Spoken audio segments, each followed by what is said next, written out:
वळूयात पुढच्या बातमीकडे। मराठवाड्यामध्ये अतिवृष्टीमुळे आता 11,67,000 हेक्टरवरील पिकांचं नुकसान झालंय। नांदेडमध्ये सर्वाधिक नुकसान झालेलं असून नुकसान भरपाईची मागणी आता शेतकऱ्यांकडून होत्या। पाऊस थांबल्यानंतर कृषी विभागाकडून पंचनामे करण्यात येणार आहेत अशी देखील माहिती कळते। तर ग्राफिक्सच्या माध्यमातून आपण बघूयात। मराठवाड्यातील 11,67,000 हेक्टरवरील पिकांचं नुकसान झालेलं आहे। नांदेड जिल्ह्यात सर्वाधिक नुकसान झालं असून 3,34,000 हेक्टरवरील पिकं भुईसपाट झालेली आहेत। परभणीत 2,87,000 हेक्टरवरील पिकं पाण्याखाली गेली आहेत। हिंगोलीमधील 2,58,000 हेक्टरवरील पिकांना अतिवृष्टीचा फटका बसलाय। तर धाराशिव आणि लातूरमध्ये सर्वात कमी नुकसान झाल्याची माहिती मिळते।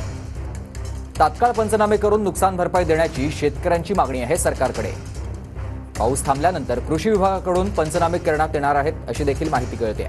तर अतिवृष्टीमुळे झालेल्या नुकसानीचे पंचनामे करा असे आदेश मुख्यमंत्री शिंदेंनी सरकारला प्रशासनाला दिले। घेतला आता माझ्या सहकार्यानं।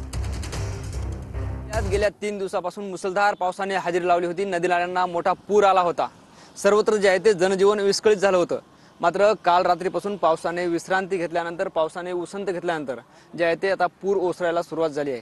आता मी नांदेडच्या आसना नदी पात्राच्या वर आहे। आपण जर बघितलं तर काल जे आहे ते संपूर्ण पाणीच पाणी या ठिकाणी पाहायला मिळत होतं। आता मात्र जे आहे ते पाणी पातळी कमी होताना आपल्याला पाहायला मिळते। या पाण्याच्या जे ते खानाखुणा या ठिकाणी आपल्याला पाहायला मिळतात। ही ऊसाची शेती काल संपूर्णपणे पाण्यात बुडाली होती। सगळीकडे जे आहे ते अशीच परिस्थिती नांदेड जिल्ह्यात आपल्याला पाहायला मिळत होती। एकंदरीत जर बघितलं तर नांदेड जिल्ह्यात 3.5 लाख हेक्टरवर खरीप पिकाचं मोठ्या प्रमाणात नुकसान झालं आहे। 60 पेक्षा अधिक मंडळात अतिवृष्टीची नोंद झाली आहे। गेल्या काही दिवसापासून सुरू असलेल्या पावसामुळे शेती पिकाचं प्रचंड नुकसान झाले। खरीप पिकाला याचा फटका बसलाय।